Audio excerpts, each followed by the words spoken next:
In December, French President Emmanuel Macron visited the United Arab Emirates. He left with a $19 billion order for French Dassault Rafale fighter aircraft. You wouldn't see Swedish Prime Minister Magdalena Andersson performing energetic sales pitches for Sweden's equally fine Gripen jets the way Macron does for French military equipment, or the way most leaders of other countries with defense industries do for their local companies. Since the end of the Cold War, the Swedish government has mostly been putting defense exports in the hands of the globalized market.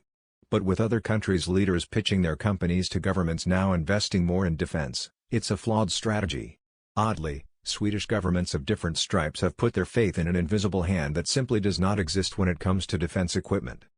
Last September, the United States, the United Kingdom, and Australia unveiled their so-called AUKUS agreement, which will see Australia build nuclear-powered submarines aided by British and American technology.